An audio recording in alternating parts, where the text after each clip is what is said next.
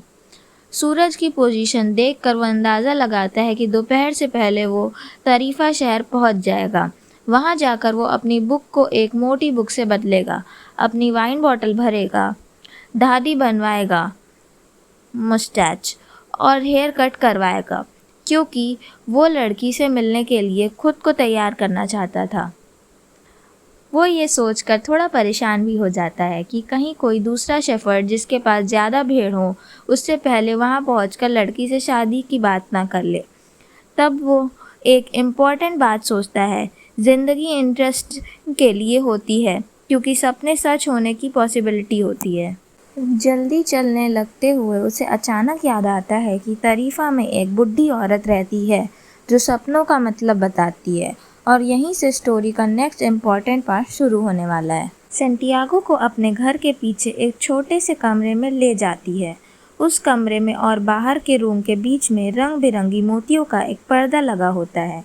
कमरे में सिर्फ एक table, scared heart of Jesus की तस्वीर और 2 कुर्सियाँ होती हैं और बैठ जाती है और सेंटियागो को भी बैठने को कहती है।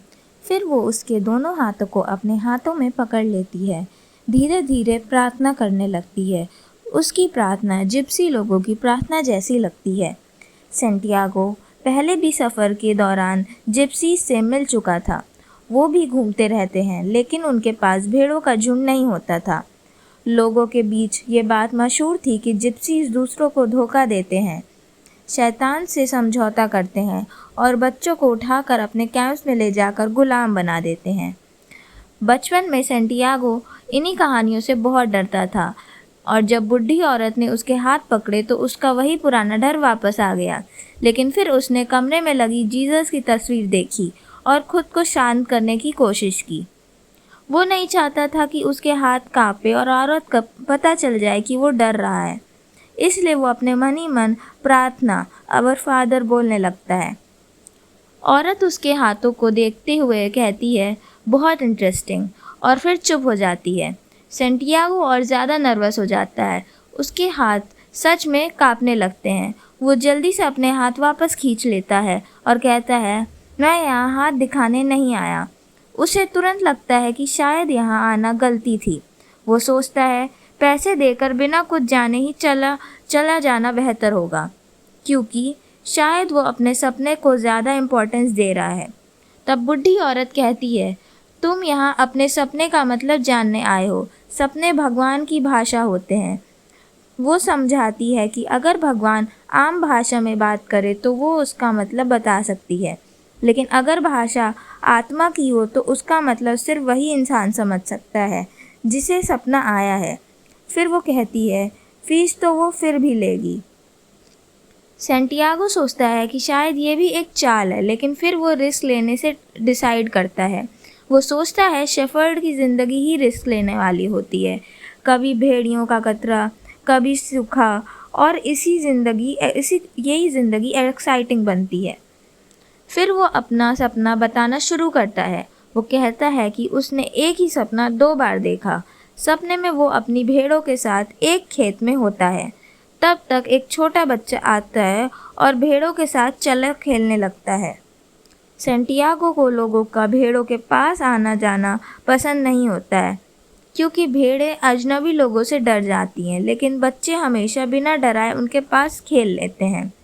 वो हैरान होता है कि जानवर कैसे इंसान की उम्र पहचान लेते हैं। बुढ़ी औरत कहती है, सपने के बारे में और बताओ, मेरे पास ज़्यादा टाइम नहीं है।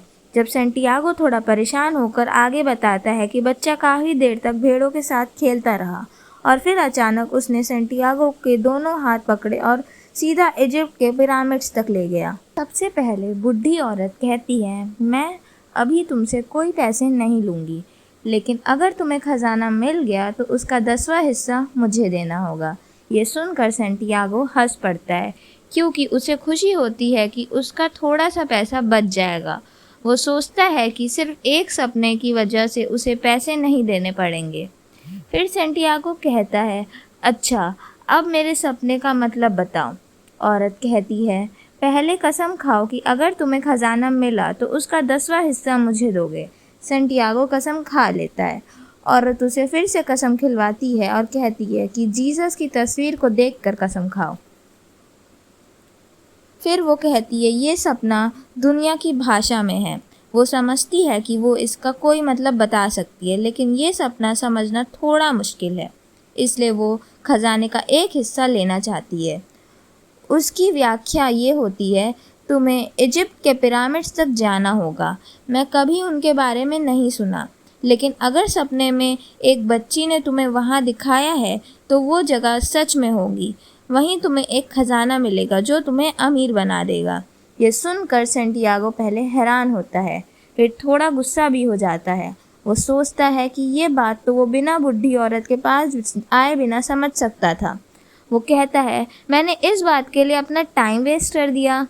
तब औरत कहती है, मैंने तुम्हें पहले ही कहा था कि तुम्हारा सपना मुश्किल है। ज़िंदगी की सबसे सिंपल चीज़ें ही सबसे ज़्यादा एक्स्ट्रा ऑर्डिनरी होती है और उन्हें सिर्फ समझदार लोग ही समझ पाते हैं। मैं इतनी समझदार नहीं हूँ, इसलिए मैंने हाथ देखने जैसी कला सीख ली। फिर सैंटियागो पूछता है, लेकिन इजिप्ट में कैसे पहुँचूँगा? औरत कहती है, मैं सिर्फ सपनों का मतलब बताती हूँ, उन्हें सच कैसे बनाना है ये मुझे नहीं पता, इसीलिए मुझे अपनी बेटियों पर डिपेंड रहना पड़ता है। सैंटियागो फिर पूछता है, और अगर मैं कभी इजिप्ट पहुँचा ही नहीं तो?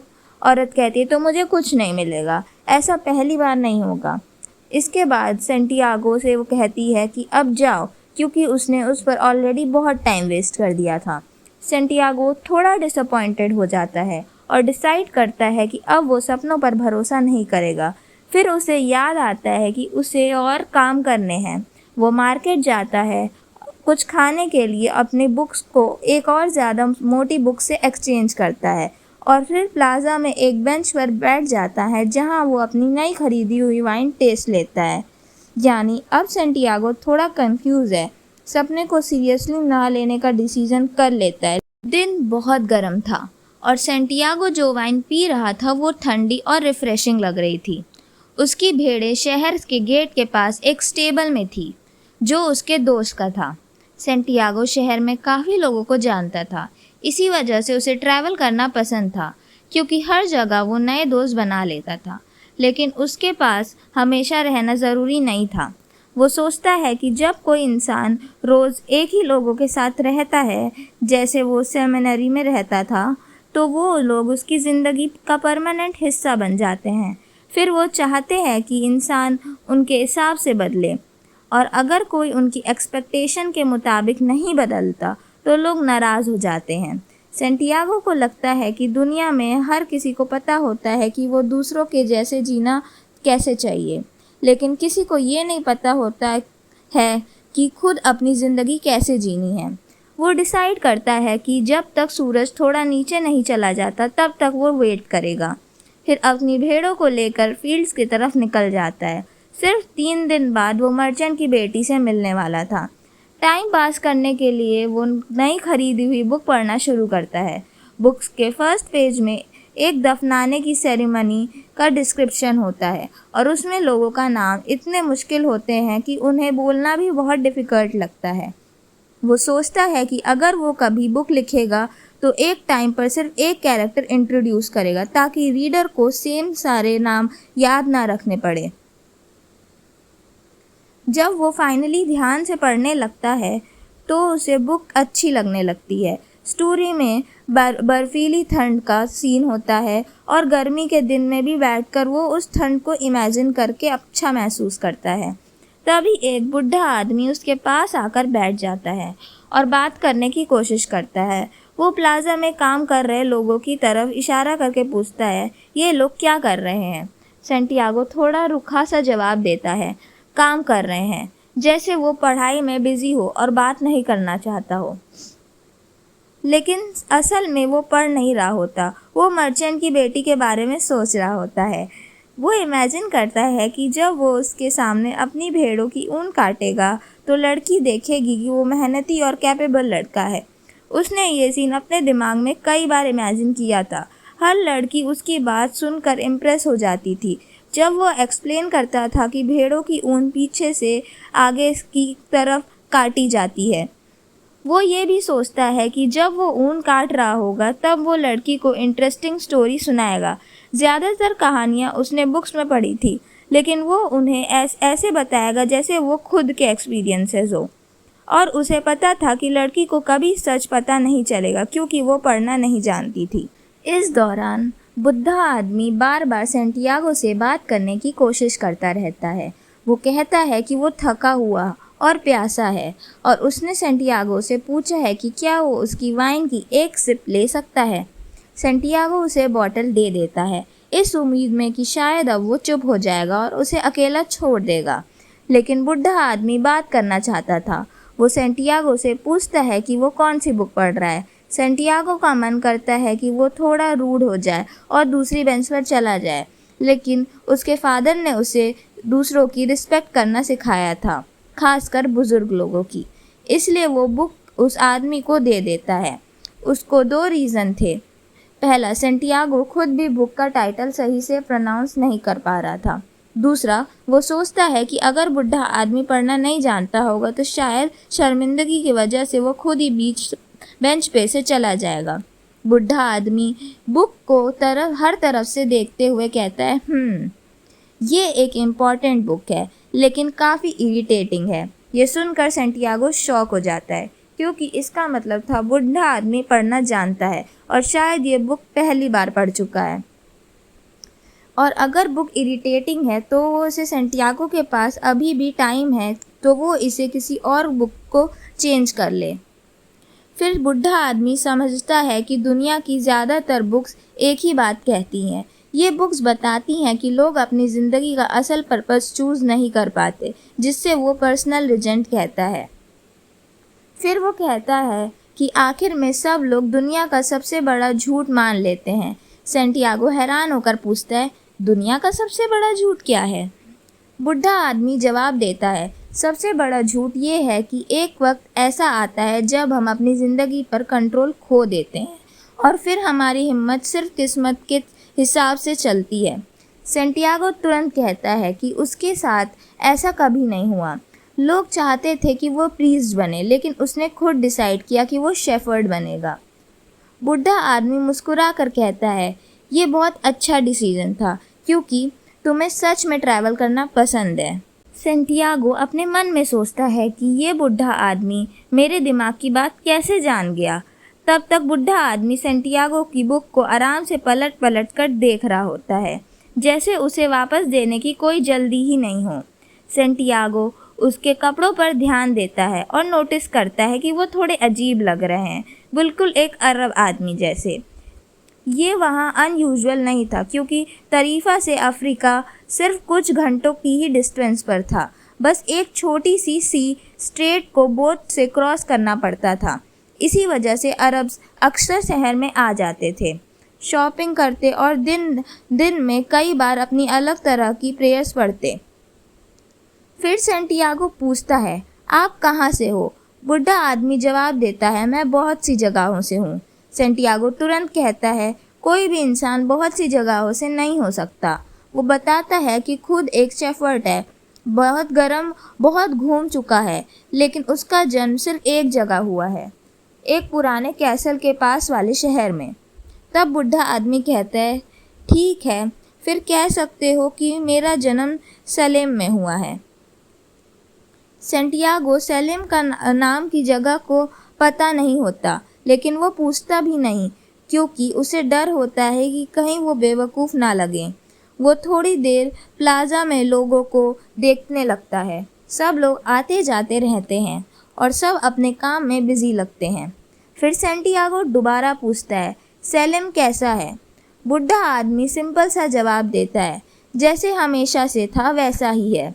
इसे भी सेंटियागो को कोई क्लू नहीं मिलता, लेकिन उसे पता है कि सेलिम एंडालूसिया में नहीं है, वरना उसे उसके बारे में कभी ना कभी ज़रूर सुना होता। फिर वो थोड़ा इंसिस्ट करके पूछता है, और आप सेलिम में क्या करते हो? इस बार बुढ़ा आदमी हंस पड़ता है और कहता है, मैं सेलिम का किंग हूँ। ये सुनकर सैंटियागो सोचता है कि लोग कभी कभी इतनी अजीब बातें क्यों करते हैं।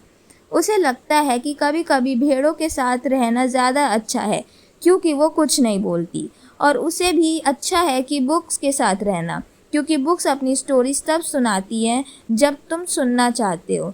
लेकिन कभी कभी इतनी अजीब बात बोल देते हैं लोग जिससे समझ ही नहीं आता कन्वर्सेशन कैसे कंटिन्यू करें। तब बुढ़ा आदमी अपना नाम बताता है, मेरा नाम मेल्चिसेडेक है। फिर वो सैंटियागो से पूछता है, तुम्हारे पास कितनी भेड़ें हैं? सैंटियागो थोड़ा शॉर्ट जवाब देता है, काफ़ी हैं। सैंटियागो को समझ नहीं आ रहा होता है कि बुढ़ा आदमी उसकी ज़िंदगी के बारे में और जानना क्यों चाहता है। तब बुढ़ा आदमी कहता है, फिर तो एक प्रॉब्लम है। अगर तुम्हें लगता है कि तुम्हारे पास ऑलरेडी काफ़ी भेड़ें हैं तो तुम्हारी मदद नहीं कर सकता।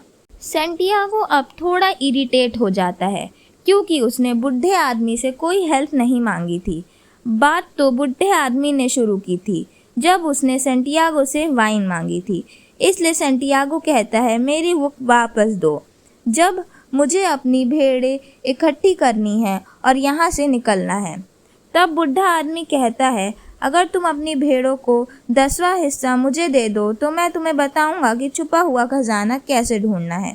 ये सुनकर सैंटियागो को अपना सपना याद आ जाता है और उसके दिमाग में एकदम से सब कनेक्ट होने लगता है।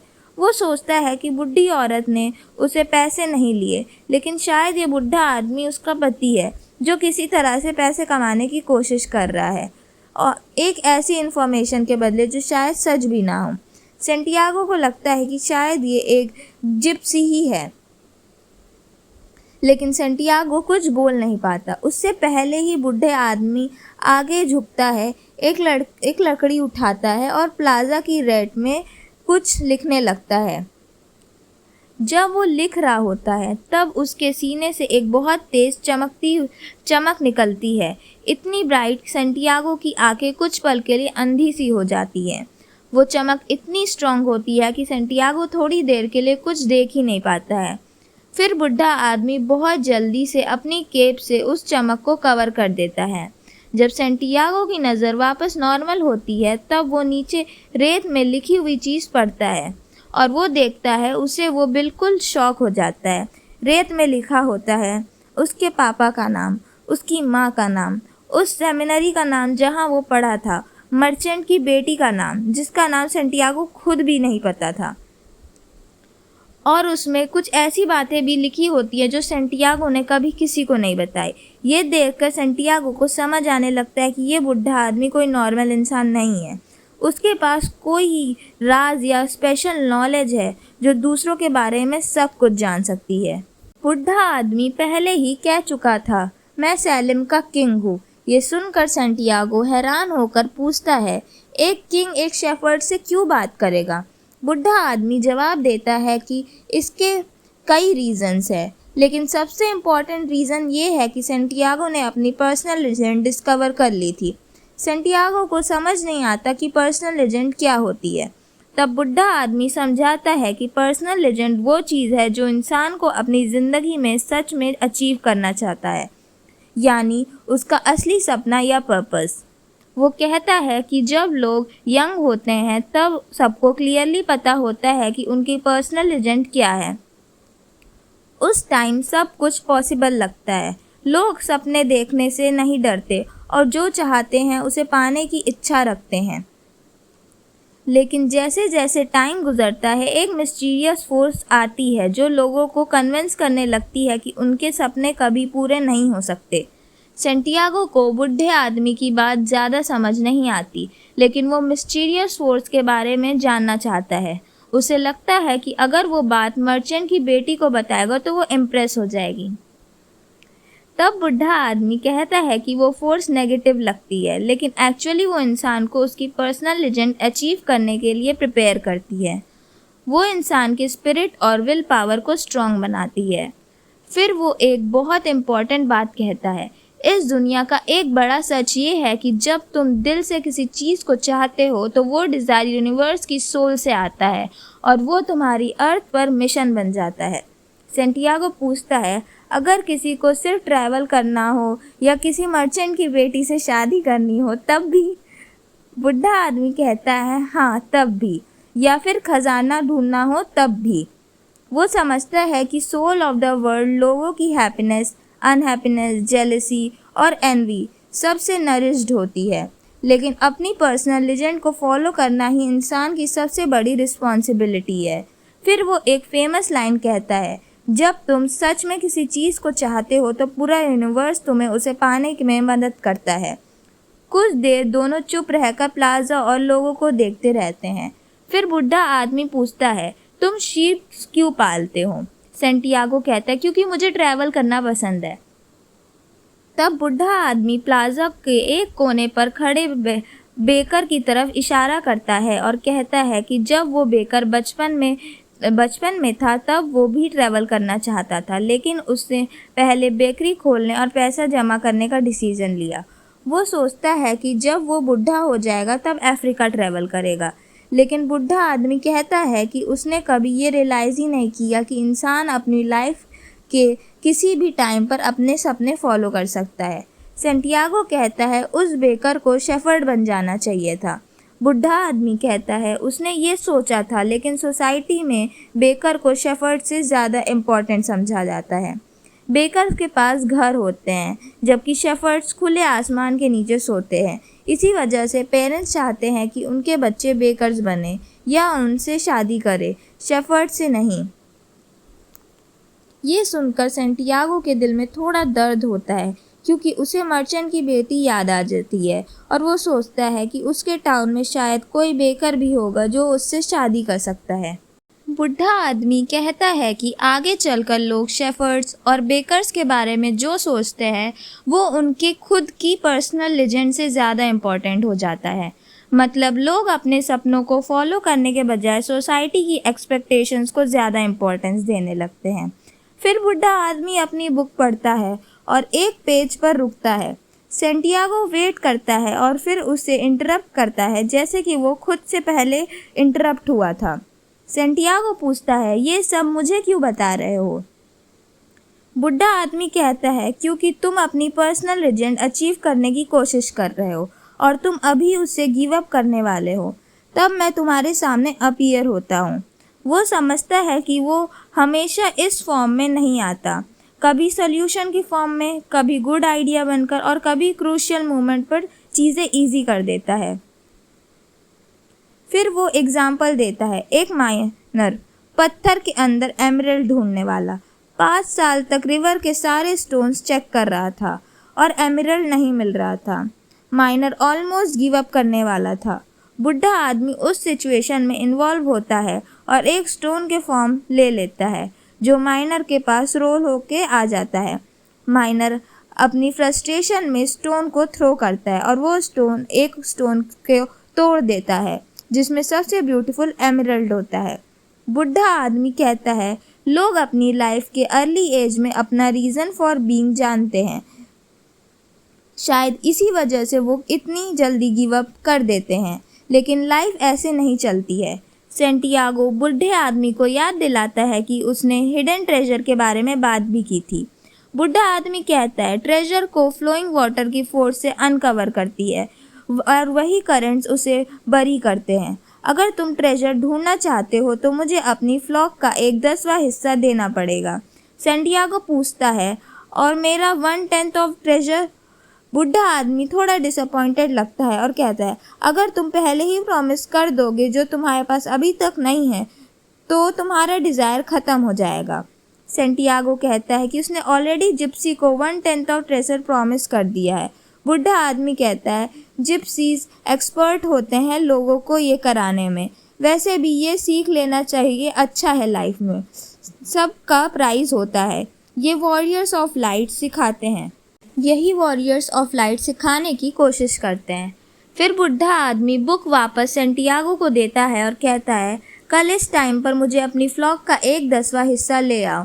मुझे हिडन ट्रेजर ढूंढने का तरीका बताऊंगा, गुड आफ्टरनून। और फिर वो प्लाजा के एक कॉर्नर से गायब हो जाता है। लड़का दोबारा अपनी बुक पढ़ने लगता है, लेकिन अब वो कंसंट्रेट नहीं कर पा रहा था। वो टेंस और अपसेट था क्योंकि उसके अंदर से लग रहा था कि बुढ़ा आदमी सच बोल रहा था। वो बेकरी पर जाके ब्रेड खरीदता है और सोचता है कि क्या बेकर को बताए कि बुढ़े आदमी ने उसके बारे में मुझे ऐसा बोला है। फिर वो खुद सोचता है कि कभी कभी चीज़ों को वैसे ही रहने देना बेटर होता है। अगर वो बेकर को बता देता तो बेकर शायद अपनी लाइफ चेंज करने के बारे में सोच कर परेशान हो जाता, जबकि अभी वो अपनी नॉर्मल लाइफ की आदत डाल चुका है। इसलिए लड़का डिसाइड करता है कि वो कुछ नहीं बोलेगा। फिर वो शहर में घूमते घूमते सिटी गेट तक पहुंच जाता है। वहाँ एक छोटी सी बिल्डिंग होती है जहाँ से लोग अफ्रीका के टिकट्स खरीदते हैं। उसे पता था कि इजिप्ट भी अफ्रीका में है। टिकट सेलर पूछता है, क्या हेल्प करो? लड़का कहता है, शायद कल, और वहाँ से चला जाता है। वो सोचता है कि अगर वो सिर्फ एक शीप बेच दे तो उसके पास समुंदर पर जाने के पैसे हो जाएंगे, लेकिन ये आइडिया उसे डरा देता है। टिकट सेलर उसे देखकर अपना असिस्टेंट कहता है, एक और सपने देखने वाला, इसके पास ट्रैवल करने के पैसे नहीं हैं। टिकट विंडो पर खड़े खड़े लड़के को अपनी शीप याद आती है और वो डिसाइड करता है कि शायद उसे वापस शेफर्ड ही बन जाना चाहिए। 2 साल में उसने शेफर्ड लाइफ की सब स्किल्स सीख लिए थे। शीप की वूल कैसे काटनी है, प्रेग्नेंट शीप का ख्याल कैसे रखना है, वूल से कैसे बचना है। उसे एंडालूसिया के सारे फील्ड्स और पैस्चर्स पता थे और हर शीप को सही प्राइस भी पता थी। लड़का डिसाइड करता है कि वो अपने दोस्त के स्टेबल तक सबसे लंबी राह से वापस जाएगा। रास्ते में जब वो शहर के कैसल के पास से गुजरता है तो वो रुक जाता है और स्टोन रैंप पर चढ़ के दीवार के ऊपर तक पहुंच जाता है। वहां से वो दूर अफ्रीका को देख सकता है। उसे याद आता है कि किसी ने उसे बताया था कि मूर्स यहीं से अफ्रीका से आए थे और स्पेन पर कब्जा कर लिया था। वहां बैठकर वो लगभग पूरा शहर देख सकता था और वही प्लाजा भी जहां उसकी बुढ़े आदमी से बात हुई थी। वो सोचता है, काश मैं उस बुढ़े आदमी से कभी मिला ही ना होता। वो तो शहर सिर्फ आया था उसके सपने का मतलब बताने के लिए, लेकिन ना तो बूढ़े आदमी, बुढ़ी औरत और ना बुढ़ा आदमी उससे बात करके उससे इम्प्रेस हुई कि वो शेफर्ड है। सेंटियागो सोचता है कि शायद वो लोग अकेले जीने वाले लोग हैं जिन्हें किसी चीज़ पर फेथ नहीं रहा। उन्हें ये समझ ही नहीं आता कि शेफर्ड अपनी भेड़ों से इमोशनली अटैच हो जाता है। सेंटियागो को अपनी हर शीप के बारे में सब पता है, कौन सी शीप लंगड़ी है, कौन सी 2 महीने के बाद बच्चा देगी और कौन सी सबसे लेज़ी है। उसे पता है कि उनकी वूल कैसे काटनी है और ज़रूरत पड़ने पर उन्हें कम कैसे मारना है। वो सोचता है कि अगर वो उन्हें छोड़कर चला जाएगा तो वो भेड़ें सफ़र करेंगी। तब हवा तेज़ चलने लगती है। सेंटियागो उस हवा को पहचान लेता है। लोग उसे लेवेंटर कहते थे क्योंकि इसी हवा के साथ मूर्स लेवेंट से स्पेन आए थे। हवा और तेज़ होने लगती है। सेंटियागो सोचता है, मैं अब अपनी फ्लॉक और अपने ट्रेजर के बीच खड़ा हूँ। उसे डिसाइड करना है कि अपनी फैमिलियर लाइफ शेफर्ड और शीप को चूज़ करे या अपना सपना ट्रेजर। वो मर्चेंट की बेटी के बारे में सोचता है, लेकिन फिर रियलाइज़ करता है कि वो उसकी शीप जितनी इम्पोर्टेंट नहीं है क्योंकि शीप उस पर डिपेंड करती है, लेकिन लड़की नहीं। शायद वो लड़की उसे याद भी नहीं करती होगी क्योंकि उसके लिए हर दिन एक जैसा ही होता होगा। सेंटियागो सोचता है कि जब हर दिन सेम लगता है तो इसका मतलब ये है कि लोग अपनी लाइफ में हर दिन होने वाली अच्छी चीज़ों को नोटिस करना बंद कर देते हैं, जैसे कि हर सुबह सन का नया उगना। यहाँ लड़का अपनी लाइफ के बारे में गहरा सोच रहा होता है। वो सोचता है कि उसने अपने माँ बाप और अपना शहर पहले ही छोड़ दिया था और अब सब लोग उसके बिना रहने की आदत डाल चुके होंगे। उसे एहसास होता है कि जैसे लोग आदत डाल लेते हैं वैसे ही उसकी भेड़ें, शीप भी उसके बिना रहना सीख जाएंगी। मतलब किसी एक इंसान के बिना दुनिया रुकती नहीं है। वो प्लाजा को देखता है जहाँ नॉर्मल लोग ज़िंदगी जी रहे हैं। बेकर अपनी दुकान चला रहा है, लोग आ जा रहे हैं, एक कपल बेंच पर बैठा प्यार कर रहा है। लड़का समझने लगता है कि हर किसी की लाइफ अपनी स्पीड से चलती है। तब तेज़ हवा चलती है, लेवेंडर हवा। ये हवा डेजर्ट की खुशबू, एडवेंचर, अननोन दुनिया का एहसास लाती है। लड़का महसूस करता है कि हवा बिल्कुल आज़ाद है, कहीं भी जा सकती है। उस मोमेंट पर उसे रियलाइजेशन होता है कि उसे रोकने वाला कोई और नहीं, सिर्फ वो खुद है। उसे समझ आता है कि भेड़े, व्यापारी की बेटी और एंडालुसिया की खेत ये उसकी फाइनल मंजिल नहीं है, बल्कि सिर्फ रास्ते के स्टेप्स हैं जो उसके सपने यानी पर्सनल लेजेंड तक पहुंचाने के लिए है। अगले दिन लड़का बूढ़े आदमी से मिलता है और अपनी 6 भेड़ें ले जाता है, क्योंकि अब उसने डिसाइड कर लिया है कि वो अपना सपना फॉलो करेगा। उसका दोस्त बाकी भेड़ें तुरंत खरीद लेता है और बोलता है कि वो शेफर्ड बनना चाहता है। बुढ़ा इससे अच्छा शगुन, गुड एमन बोलता है। बुढ़ा एक इम्पॉर्टेंट बात समझता है, प्रिंसिपल ऑफ फेवरेबिलिटी या बिगनर्स लक। मतलब जब कोई इंसान अपनी असली सपने की तरफ पहला कदम बढ़ाता है तो शुरू में किस्मत उसका साथ देती है और छोटी सक्सेस मिलती है ताकि उसका हौसला बढ़े। फिर बुढ़ा भेड़े चेक करता है और एक लंगड़ी होती है, पर लड़का बोलता है कि वो सबसे इंटेलिजेंट है और सबसे ज़्यादा वूल देती है, यानी कमी होने के बाद भी किसी की वैल्यू कम नहीं होती। अब लड़का सीधा बूढ़े आदमी से पूछता है कि खजाना कहाँ है, और बूढ़ा आदमी बताता है कि खजाना इजिप्ट में पिरामिड्स के पास है। लड़का शॉक हो जाता है क्योंकि वही बात उस बूढ़ी औरत ने भी बोली थी। अब उसे लगने लगता है कि शायद ये सब सच हो सकता है। बुढ़ा उसे समझाता है कि खजाना पाने के लिए ओमेन्स, इशारे या संकेत फॉलो करने होंगे। भगवान हर इंसान के लिए एक रास्ता बनाता है, बस इंसान को उन छोटे छोटे सिग्नल्स को समझना होता है जो लाइफ उसे देती रहती है। तभी एक तितली उनके बीच उड़ती है। लड़के को अपने दादाजी की बात याद आती है। तितली गुड ओमेन होती है, जैसे झिंगुर, टिड्डी, छिपकली या 4 लीफ क्लवर। बुढ़ा तुरंत बोलता है कि ये सब अच्छे संकेत होते हैं, मतलब यूनिवर्स उसे सिग्नल दे रहा है कि वो सही डायरेक्शन में जा रहा है। फिर बुढ़ा अपना क्लॉक खोलता है। लड़का देखता है कि वो सच में एक राजा है, क्योंकि उसने सोने का आर्मर पहना होता है जो कीमती पत्थरों से भरा होता है। लड़के को समझ आ जाता है कि वो डिस्गाइज में था ताकि चोर उसे पहचान न सके। बुढ़ा उससे 2 पत्थर देता है, एक काला और एक सफ़ेद। उनका नाम होता है उरिम और थुमिम। काला पत्थर का नाम हाँ, सफ़ेद पत्थर का मतलब ना। वो बोलता है कि जब लड़का ओमेन समझ ना पाए तब ये पत्थर उसकी हेल्प करेंगे, लेकिन साथ ही ये भी कहता है कि हमेशा खुद डिसीजन लेने की कोशिश करना, क्योंकि असली ग्रोथ तभी होती है जब इंसान अपने डिसीजंस खुद लेता है। बुढ़ा याद दिलाता है कि खजाना पिरामिड्स पर है। ये लड़का पहले से जानता था, पर उसने 6 भेड़ें इसलिए ली क्योंकि उसने लड़के को डिसीजन लेने में हेल्प की। आखिर में लड़का अपनी पत्थर पाउच में रख लेता है और डिसाइड करता है कि वो अपनी ज़िंदगी के फैसले खुद करेगा। यहाँ बुढ़ा आदमी लड़के को जाने से पहले एक इम्पॉर्टेंट लेसन देता है। वो बोलता है, याद रखना कि दुनिया की हर चीज़ असल में एक ही चीज़ का हिस्सा है, मतलब सब कुछ कनेक्टेड है, और हमेशा ओमेन्स यानी लाइफ के इशारों की लैंग्वेज समझने की कोशिश करना।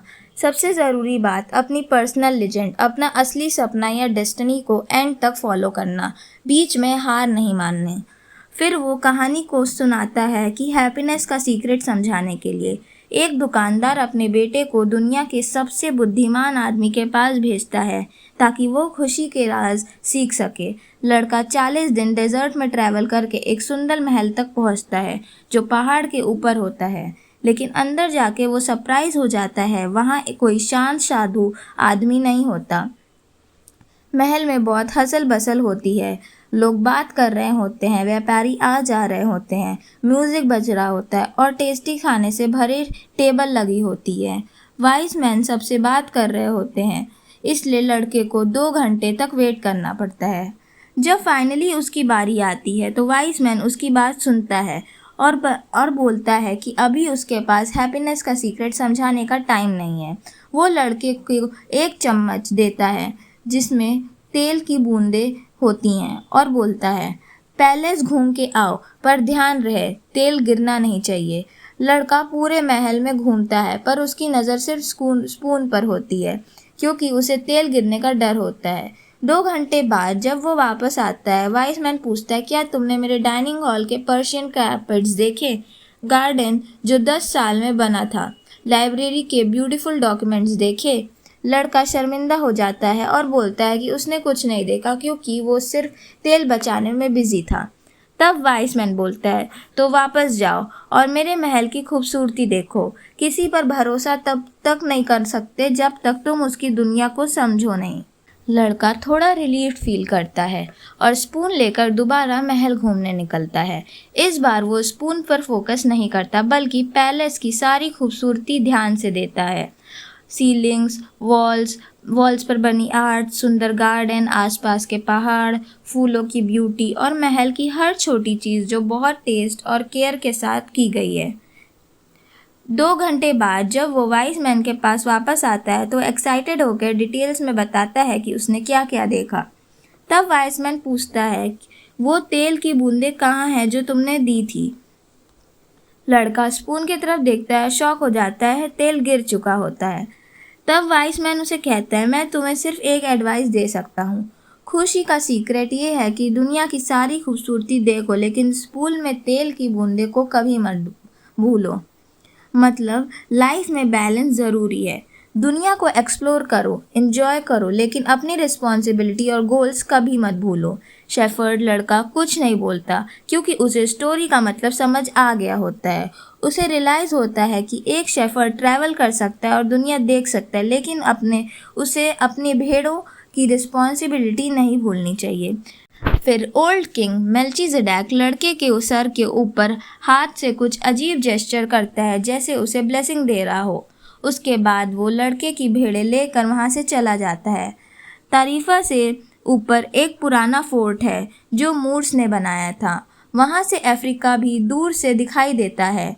उस दिन मेल्चीजेडेक फोर्ट की दीवार पर बैठकर लेवेंटर हवा का महसूस कर रहे होते हैं। नई जगह, नए ओनर की वजह से भेड़ें थोड़ी बेचैन होती हैं। उन्हें सिर्फ खाना और पानी चाहिए होता है। मेल्चीजेडेक एक छोटी शिप को पोर्ट से निकालते हुए देखता है। उसे पता होता है कि वो लड़के को दोबारा कभी नहीं देखेगा, जैसे उसने पहले अब्राहम को दोबारा नहीं देखा था जब उसने उसे भी 1/10 लिया था। और वो सोचता है कि ये उसका काम है, लोगों की पर्सनल लेजेंड की राह पर चलने के लिए गाइड करना, फिर उनकी लाइफ से चुपचाप चले जाना। वो सोचता है कि देवताओं को कोई डिज़ायर्स नहीं होती क्योंकि उनकी कोई पर्सनल लेजेंड नहीं होती, लेकिन फिर किंग ऑफ सैलेम दिल से ये चाहता है कि वो लड़का अपनी जर्नी में सक्सेसफुल हो। फिर वो थोड़ा सोचकर कहता है कि शायद लड़का जल्द ही उसके नाम भूल जाएगा। उसे लगता है कि उसे अपना नाम और बार बार बताना चाहिए था ताकि जब लड़का फ्यूचर में उसके बारे में बात करे तो वो बोल सके, मेल्चीजेडेक, किंग ऑफ सैलेम। वो आसमान की तरफ देखकर थोड़ा शर्मिंदा फील करता है और कहता है, मुझे पता है ये सब थोड़ा सा वैनिटी है, खुद पर गर्व या ईगो जैसे आपने कहा था मेरे लॉर्ड, लेकिन कभी कभी एक बूढ़े राजा को खुद पर थोड़ा सा गर्व लेने का मन हो ही जाता है। लड़का सोचता है कि अफ्रीका कितनी अजीब जगह है। वो टैंजियर की एक बार में बैठा है जो बाकी गलियों के बार जैसी ही लग रही थी। वहाँ कुछ आदमी एक बड़ी सी पाइप से धुआं पी रहे थे और उसे एक दूसरे को पास कर रहे थे। कुछ घंटों में ही उसने बहुत अलग अलग चीज़ें देखी। आदमी हाथ पकड़कर चल रहे थे, औरतें अपना चेहरा ढके हुए, धार्मिक लोग मीनारों पर चढ़कर आवाज़ लगा रहे थे। उनकी आवाज़ सुनते ही लोग घुटनों पर बैठ जाते और ज़मीन पर माथा रख देते। ये सब देखकर लड़के को सब कुछ बहुत अलग और थोड़ा डरावना लगा। उसने सोचा कि ये लोग उसके धर्म से अलग है, इसलिए उसे अजीब और थोड़ा बुरा महसूस हुआ। उसे अपने बचपन के चर्च याद आ गया। सेंट सेंटियागो को तस्वीर होती है, घोड़े पर बैठा हुआ तलवार पकड़े हुए। लड़का खुद को बीमार जैसा और बहुत अकेला महसूस करने लगा। उसे लगा कि ये जगह उसके लिए बिल्कुल नई और अनफेमिलियर है। सबसे बड़ी प्रॉब्लम ये थी कि उसने एक बहुत बात भूल दी थी। यहाँ सिर्फ अरेबिक लैंग्वेज बोली जाती है जो उसे नहीं आती। ये बात उसके ट्रेजर तक पहुँचने में प्रॉब्लम बना सकती है। बार का मालिक उसके पास आया तो लड़के ने दूसरे टेबल पर रखी ड्रिंक की तरफ इशारा किया। वो ड्रिंक कड़वी चाय निकली। लड़के को वाइन पसंद थी, लेकिन अभी उसका ध्यान उस पर नहीं था। अब उसकी सबसे बड़ी चिंता थी अपना ट्रेजर कैसे ढूंढे। उसके पास अभी भी शीप बेचने के पैसे थे और उसने महसूस किया कि पैसे में एक तरह की मैजिक होती है। जिसके पास पैसे होते हैं वो कभी पूरी तरह अकेला नहीं होता। उसने सोचा कि शायद कुछ ही दिनों में वो पिरामिड्स तक पहुंच जाएगा और उसे यकीन था कि सोना पहने हुआ बुढ़ा आदमी किंग, जो झूठ नहीं बोल सकता, ये सिर्फ 6 भेड़े लेने के लिए। बुढ़े आदमी ने साइंस और ओमेंस के बारे में बात की थी और जब लड़का समुंदर स्ट्रेट क्रॉस कर रहा था तब वो उन्हीं ओमेंस के बारे में सोच रहा था। उसे लगा कि बुढ़ा सच में सही कह रहा था। एंडालूसिया के खेतों में रहते हुए लड़का सीख चुका था कि ज़मीन और आसमान को देखकर कौन सा रास्ता लेना चाहिए। उसने जाना था कि अगर एक घास टाइप की चिड़िया दिखे तो पास में सांप होता है और एक पार्टिकुलर झाड़ी का मतलब होता है कि आसपास पानी है। ये सब उसे उसकी भेड़ों ने सिखाया था। उसने सोचा अगर भगवान भेड़ों को इतनी अच्छी तरह गाइड कर सकते हैं तो इंसान को भी ज़रूर रास्ता दिखाएंगे। ये सोचकर उसे थोड़ा सुकून मिला और चाय भी उतनी कड़वी नहीं लगी। तभी उसने किसी स्पेनिश में पूछा, तुम कौन हो? लड़का तुरंत रिलीव्ड हो गया क्योंकि वो ओमेंस के बारे में ही सोच रहा था और तभी उससे बात करने आ गया। उसने हैरानी से पूछा, तुम स्पेनिश कैसे बोल लेते हो? नया लड़का वेस्टर्न कपड़ों में था, लेकिन उसकी स्किन से लग रहा था कि वो इसी शहर का रहने वाला है। वो उम्र और हाइट में लगभग उसके जैसा ही था। उसने कहा कि यहाँ लगभग सब लोग स्पेनिश बोल लेते हैं क्योंकि स्पेन सिर्फ घंटों दूर है। शेफर्ड ने उसे बैठने को बोला और कहा कि वो उसके लिए ड्रिंक खरीदेगा और अपने लिए वाइन मंगवाने को कहा क्योंकि उसे चाय पसंद नहीं थी। लेकिन नए लड़के ने बताया कि इस देश में वाइन नहीं मिलती क्योंकि यहाँ का धर्म अल्कोहल को माना जाता है। फिर लड़के ने बताया कि उसे इजिप्ट के पिरामिड्स तक जाना है। वो ऑलमोस्ट अपने ट्रेजर के बारे में बताने ही वाला था, लेकिन फिर रुक गया। उसे याद आया कि बुढ़े आदमी ने कहा था कि जो चीज़ अभी तुम्हारे पास नहीं है उसका वादा मत करो। शायद ये अरब लड़का भी ट्रेजर का हिस्सा मांग लेता। इसलिए उसने कहा कि अगर वो चाहे तो उसे पिरामिड्स तक गाइड कर दे और वो उसके पैसे देगा। नए लड़के ने पूछा, तुम्हें पता है वहाँ कैसे जाना है? तब लड़के ने नोटिस किया कि इस बार के मालिक के पास खड़ा उनकी एक बात पर ध्यान से सुन रहा है। उसे थोड़ा अजीब और अनईजी फील हुआ, लेकिन जब उसे एक गाइड मिल गया तो वो ये मौका खोना नहीं चाहता था। तुम्हें पूरा सहारा डेजर्ट क्रॉस करना पड़ेगा, नए लड़के ने कहा, और इसके लिए तुम्हें पैसा चाहिए होगा। मुझे पता होना चाहिए कि तुम्हारे पास काफ़ी है या नहीं। लड़के को ये क्वेश्चन थोड़ा अजीब लगा, लेकिन उसने बुढ़े आदमी पर भरोसा किया जिन्होंने कहा था कि जब तुम सच में कुछ चाहते हो तो पूरा यूनिवर्स तुम्हारी मदद करता है। लड़के ने अपनी पाउच से पैसा निकालकर नए लड़के को दिखाया। बार का मालिक भी आकर देखा। दोनों आदमियों ने अरेबिक में कुछ बातें की और बार का मालिक इरिटेट लग रहा था। निकालते हैं यहाँ से, नए लड़के ने कहा। वो चाहता है कि हम यहाँ से चले जाएं। लड़का रिलीव्ड हुआ। वो बिल पे करने उठा, लेकिन बार का मालिक उसे पकड़ के गुस्से में बोलने लगता है। लड़का स्ट्रांग था और रिटेलिएट करना चाहता था, लेकिन वो एक फॉरेन कंट्री में था। उसका नया दोस्त मालिक को धक्का देकर लड़के को बाहर ले गया। वो तुम्हारा पैसा चाह रहा था, उसने कहा। टैंजियन बाकी अफ्रीका जैसा नहीं है। ये एक पोर्ट है और हर पोर्ट में चोर होते हैं। लड़के ने अपने नए दोस्त पर भरोसा किया क्योंकि उसने एक डेंजरस सिचुएशन से निकालने में उसकी मदद की। लड़के ने पैसा निकालकर काउंट किया। हम कल ही पिरामिड्स तक पहुंच सकते हैं, नए लड़के ने कहा पैसे लेते हुए, लेकिन मुझे 2 कैमल्स खरीदने होंगे। दोनों टैंजियर के नैरो स्ट्रीट्स के साथ चलने लगते हैं। हर जगह स्टॉल थे जहाँ चीज़ें बेची जा रही थी। वो एक बड़े प्लाजा तक पहुँचे जहाँ मार्केट लगा था। वहाँ हज़ारों लोग थे, बीच बेच रहे थे, खरीद रहे थे और सब्जियों के बीच छुरे और कारपेट्स के साथ तंबाकू भी डिस्प्ले था। लेकिन लड़का अपनी नज़र अपने नए दोस्त से नहीं हटाता। आखिर उसके पास पूरा पैसा था। उसने सोचा कि शायद पैसा वापस मांग ले, लेकिन वो अनफ्रेंडली लगेगा। उसे इस अजीब से देश के कस्टम्स का कुछ पता नहीं था। बस मैं उसको देखता रहूँगा, उसने सोचा। उसे पता था कि वो अपने दोस्त से स्ट्रांग है। तभी उस कन्फ्यूजन के बीच उसने अपनी ज़िंदगी का सबसे खूबसूरत तलवार देखी। उसका स्कैब गार्ड सिल्वर से एम्बोज था और हैंडल ब्लैक था और प्रीशियस स्टोन से सजा था। लड़के ने अपने आप से प्रॉमिस किया कि जब वो इजिप्ट से वापस आएगा तो वो तलवार खरीदेगा। उस स्टॉल के मालिक से पूछ के आया कि तलवार कितने की है। उसने अपने दोस्त से कहा। फिर उसे रियलाइज़ हुआ कि वो कुछ पल के लिए डिस्ट्रैक्ट हो गया था तलवार देखते हुए। उसका दिल दबा। वो इधर उधर देखने से डर रहा था क्योंकि उसे पता था कि वो क्या देखने वाला है। उसने कुछ और देर तक खूबसूरत तलवार देखी। जब तक उसने हिम्मत इकट्ठा करके अपनी नज़र घुमाई, उसके आसपास पूरा मार्केट था। लोग आ जा रहे थे, चीख रहे थे, खरीद रहे थे और अजीब खानों की खुशबू थी। लेकिन कहीं भी उसका नया दोस्त नज़र नहीं आया। लड़का ये मानना चाहता था कि शायद उसका दोस्त बस एक्सीडेंट से अलग हो गया। उसने डिसाइड किया कि वो वहीं रुककर उसके वापस आने का इंतज़ार करेगा। जब वो वेट कर रहा था, एक प्रिस्ट पास के टावर के ऊपर चढ़ गया और चैंट करना शुरू किया। मार्केट के सब लोग घुटने के बल गिर गए, अपना माथा ज़मीन पे छूकर चैंट में शामिल हो गए। फिर जैसे ही वर्कर एंड्स की कॉलोनी सबने अपने स्टॉल्स डिसमेंटल किए और चले गए। सूरज भी अपनी डिपार्चर शुरू कर रहा था।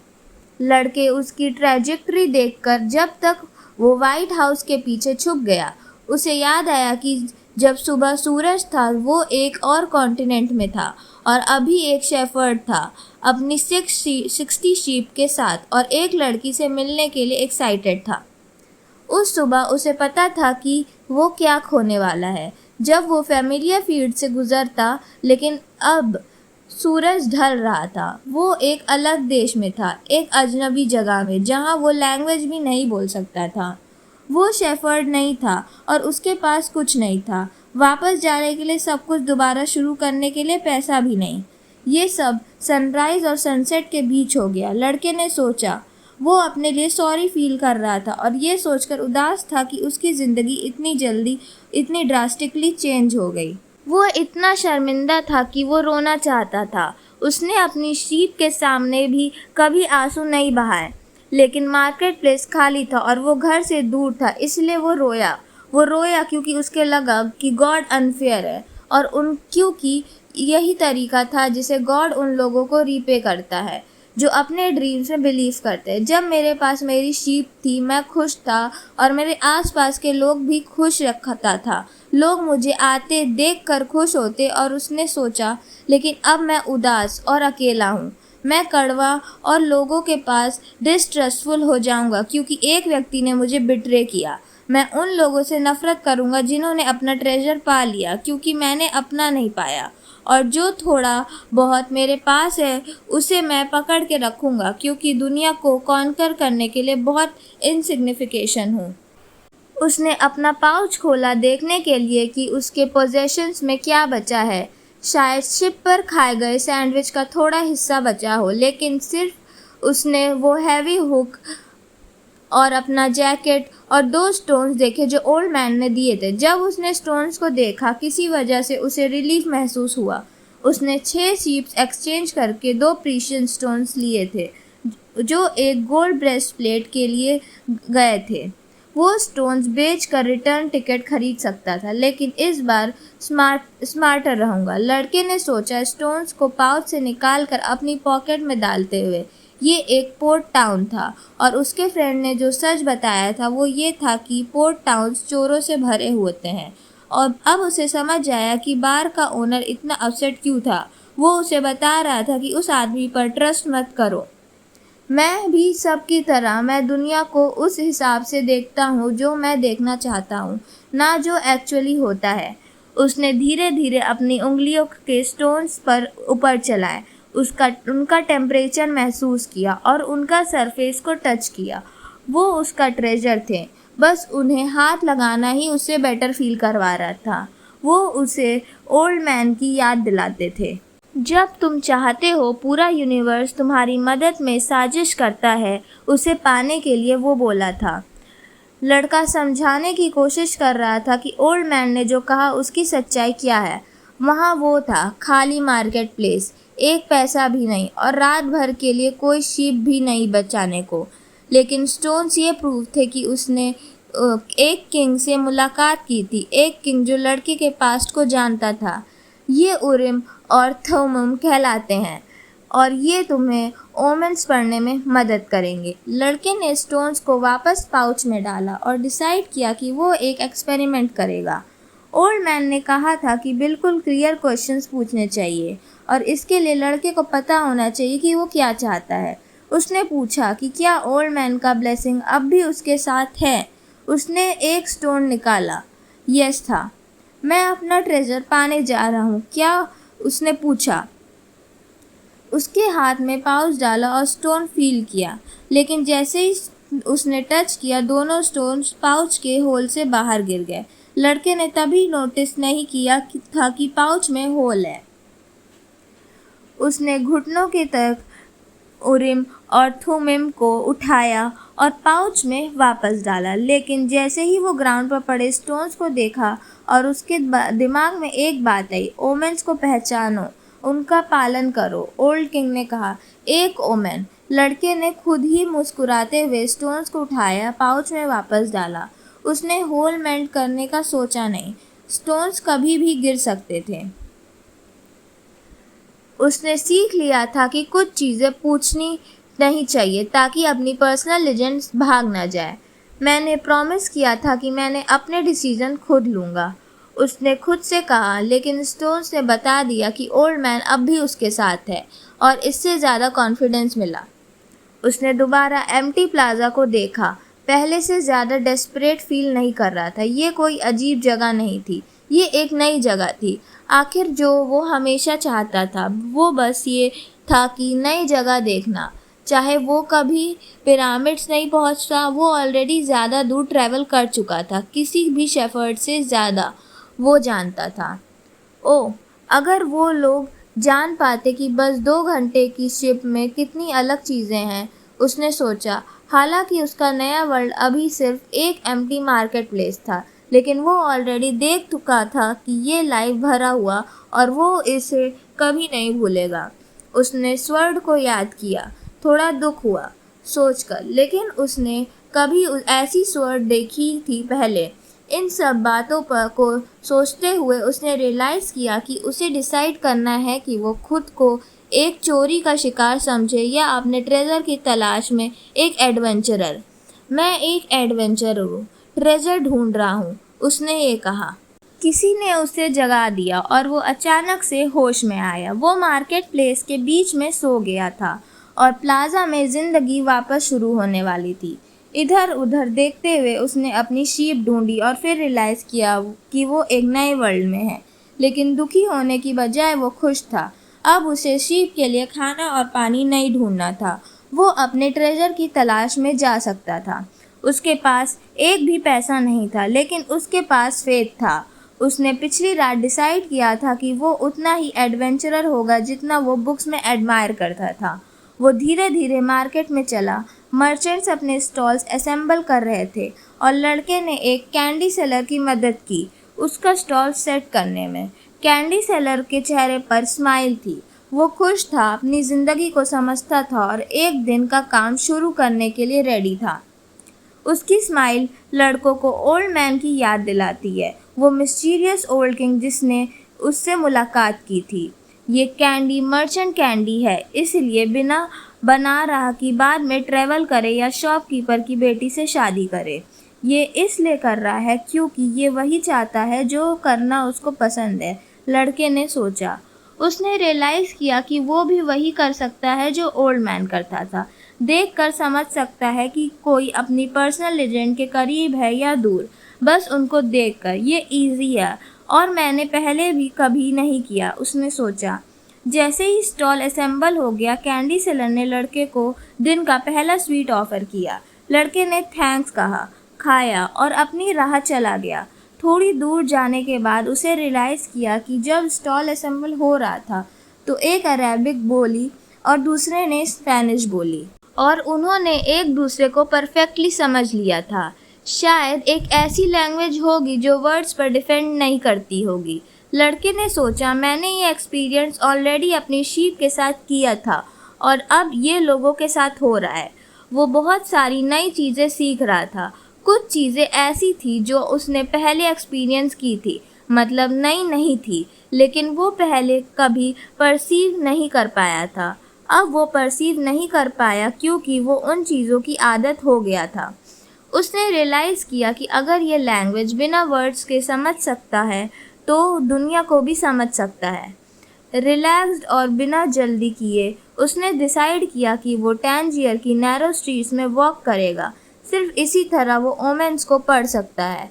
उसे पता था कि इसके लिए बहुत पेशेंस चाहिए, लेकिन शेफर्ड पेशेंस के बारे में सब जानते हैं।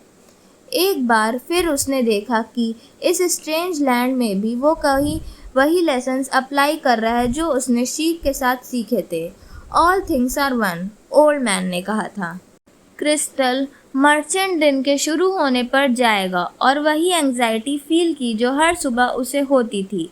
वो 30 साल से एक ही जगह था, एक शॉप जो एक हिल के ऊपर स्ट्रीट पर था जहाँ बहुत कम कस्टमर्स आते थे। अब कुछ भी बदलना बहुत लेट था। उसे अपनी ज़िंदगी में सिर्फ एक चीज़ सीखी थी, क्रिस्टल ग्लासवेयर खरीदना और बेचना। एक वक्त था जब बहुत लोग उसके शॉप में जाते थे। अरब, मर्चेंट्स, फ्रेंच और इंग्लिश जियोलॉजिस्ट, जर्मन सोल्जर्स जो हमेशा वेल हील्ड रहते थे।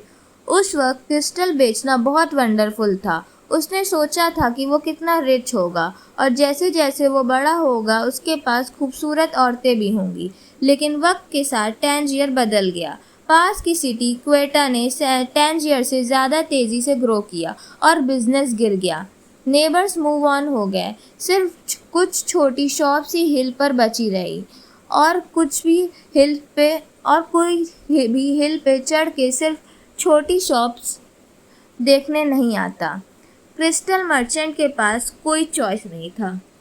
उसने अपनी ज़िंदगी के 30 साल क्रिस्टल पीसेस खरीदने और बेचने में बिताए और अब कुछ और करना बहुत लेट था। उसने पूरी सुबह स्ट्रीट में आने जाने वालों को ऑब्जर्व करते हुए बताई। उसने ये कम सालों से किया था और हर रोज़ एक गुज़रता था। उसका एक शेड्यूल बनता जा रहा था। लेकिन लंच के थोड़ा पहले एक लड़का शॉप के सामने रुक गया। वो नॉर्मल ड्रेस में था, लेकिन क्रिस्टल मर्चेंट की ट्रेंड आके देख सकती थी कि लड़के के पास खर्च करने के लिए पैसे नहीं है। फिर भी मर्चेंट ने डिसाइड किया कि वो अपना लंच थोड़ी देर के लिए डीले करे, जब तक लड़का वहाँ से चला न जाए। डोरवे पर एक कार्ड लटका था जो अनाउंस कर रहा था कि शॉप में कई लैंग्वेजेस बोली जाती हैं। लड़के ने देखा कि एक आदमी काउंटर के पीछे अपीयर हुआ। मैं ये ग्लास विंडो क्लीन कर सकता हूँ अगर आप चाहें, बोला लड़का। जैसे भी अभी दिख रहे हैं, कोई भी इन्हें खरीदना नहीं चाहेगा। आदमी ने बिना रिस्पॉन्ड किए उसे देखा। बदले में आप मुझे खाने को दे सकते हैं, लड़के ने आगे बोला। आदमी अब कुछ नहीं बोला और लड़के को लगा कि उसका डिसीजन लेना पड़ेगा। उसे पाउच में जैकेट था। वो डेजर्ट में ज़रूरत नहीं आने वाली थी। जैकेट निकालते ही उसने ग्लास साफ़ करना शुरू कर दिया। आधे घंटे में उसने विंडो के सारे ग्लास साफ़ कर दिए। तब तक 2 कस्टमर शॉप में आ चुके थे और कुछ क्रिस्टल्स खरीद लिए थे। क्लीनिंग कंप्लीट करने के बाद लड़के ने आदमी से खाना मांगा। चलो लंच करने चलते हैं, बोला क्रिस्टल मर्चेंट। उसने दूर पर साइन लगाया और दोनों पास के एक छोटे कैफ़े में गए। जैसे ही वो एक टेबल पर बैठ गए, क्रिस्टल मर्चेंट हंस पड़ा। तुम्हें क्लीनिंग करने की ज़रूरत ही नहीं थी, बोला मर्चेंट। कोरन कहते हैं कि भूखे आदमी को खिलाना चाहिए। तो फिर आपने मुझे क्यों करने दिया? लड़के ने पूछा। क्योंकि क्रिस्टल गंदा था और तुम्हें मुझे भी नेगेटिव थॉट से अपने माइंड्स को साफ करना था। जब उन्होंने खाना खाया, मर्चेंट ने लड़के की तरफ देखा और बोला, मैं चाहता हूँ कि तुम मेरे शॉप में काम करो। तुम्हारे काम करते वक्त आज 2 कस्टमर आए और ये एक अच्छा ओमेन है। शेफर्ड ने सोचा, लोग ओमेन के बारे में बहुत बोलते हैं, लेकिन वो सच में नहीं जानते कि वो क्या बोल रहे हैं। जैसे मैंने इतने सालों तक रियलाइज़ नहीं किया कि मैं अपनी शीप्स के बिना वर्ड्स की लैंग्वेज में बात कर रहा था। तुम मेरे लिए काम करना चाहते हो? मर्चेंट ने पूछा। मैं आज बाकी के दिन के लिए काम कर सकता हूँ, लड़के ने जवाब दिया। मैं पूरी रात काम करूँगा डॉन तक और शॉप का हर क्रिस्टल पीस क्लीन करूँगा। बदले में मुझे कल इजिप्ट जाने के लिए पैसा चाहिए। मर्चेंट हंस पड़ा। अगर तुम 1 साल भी मेरे क्रिस्टल साफ करते हो और हर पीस बेचकर अच्छा कमीशन भी कमा लेते, तब भी तुम्हें इजिप्ट जाने के लिए पैसा उधार लेना पड़ेगा। यहाँ और वहाँ के बीच डेजर्ट के हज़ारों किलोमीटर्स हैं। एक ऐसी साइलेंस हुई कि ऐसा लगा जैसे पूरा शहर सो गया हो। बाजार का कोई साउंड नहीं, मर्चेंट्स के बीच कोई आर्ग्यूमेंट नहीं, कोई टावर पर चढ़कर चैंट नहीं कर रहा। ना होप, ना एडवेंचर, ना ओल्ड किंग या पर्सनल लेजेंड, ना ट्रेजर और ना पिरामिड्स। ऐसा लगा जैसे पूरी दुनिया चुप हो गई हो, क्योंकि लड़के की सोच चुप हो गई थी। वो वहाँ बैठा कैफ़े की डोर के थ्रू ब्लैंकली स्टेयर कर रहा था। सोच रहा था कि काश मैं मर गया होता और सब कुछ बस उस पर ख़त्म हो गया जाता। मर्चेंट चिंतित हो गया। लड़के को देखकर जो खुशी उसने सुबह देखी वो अचानक गायब हो गई। मैं तुम्हें पैसे दे सकता हूँ तुम्हारे देश वापस जाने के लिए बेटा, बोला क्रिस्टल मर्चेंट। लड़का कुछ नहीं बोला। वो उठा, अपने कपड़े ठीक किए और पाउच उठाया। मैं तुम्हारे लिए काम करूँगा बोला, और एक लंबी साइलेंस। उसके बाद उसने ऐड किया, मुझे कुछ शीप्स खरीदने के लिए पैसे चाहिए। तो ये था द अल्केमिस्ट का पार्ट 1। इसके आगे की स्टोरी है पार्ट 2 की, जो कि हम नेक्स्ट वीडियो से कंटिन्यू करेंगे। So stay tuned, stay connected. Video पसंद आई तो लाइक करो और चैनल पे न्यू हो तो सब्सक्राइब करना मत भूलना। Thanks for watching, bye.